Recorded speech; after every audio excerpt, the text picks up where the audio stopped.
Lord with all your heart, and lean not on your own understanding. In all your ways acknowledge him, and he shall direct your paths. In other words, the act of entrustment is an act of great confidence. It is to say to someone, I don't know what the future holds. I don't understand everything about what the next moment will bring, or the next moments will bring. I can't understand, and I needn't understand, because I trust you, and I'm putting myself in your hands.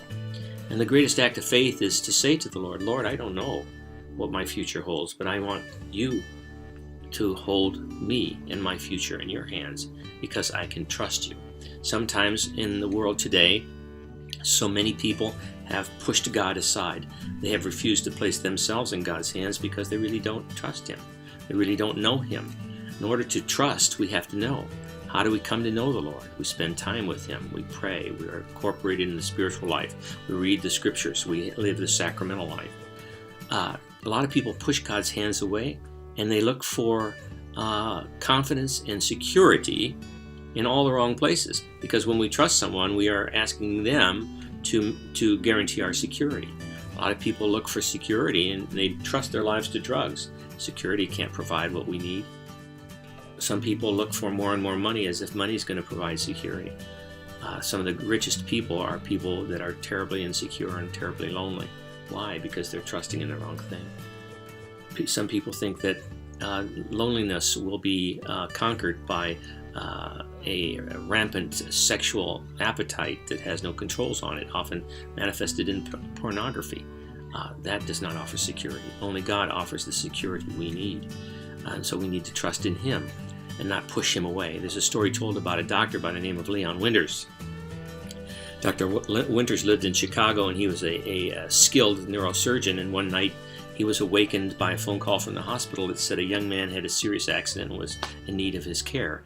And so he immediately got in his car and was driving to the hospital, seeking the shortest route. He went through one of the most troubled areas of Chicago in the middle of the night. He stopped at a stoplight, and suddenly the car door was pulled open. There was a man who took him by the nape of the neck and pulled him out of the car and said, I need your car. Well, the doctor tried to explain, but the man wouldn't hear it, and he jumped into the car. He had a gray hat and a dirty flannel shirt on, this man who pulled the doctor. The doctor did remember that, the hat and the dirty flannel shirt. So the doctor had left his cell phone on the car seat, and so he wandered about 45 minutes till he found a taxi that took him to the hospital. When he got to the hospital, the nurse said, why weren't you here?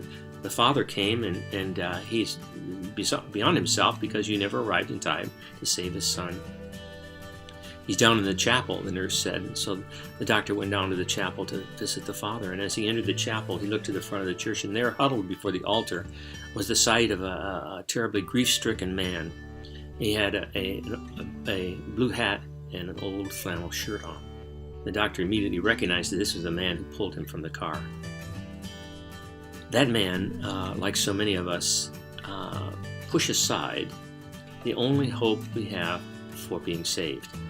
God himself wants us to entrust ourselves to him because he alone can save us, not the passing fancies of this world. Only God can save us because that's how we've been created, to entrust ourselves to him and to confidently take his hand and not push him aside or think we can do it ourselves, get in the car and drive on our own and be masters of our own destiny. God himself is the only master of a destiny that's worth achieving.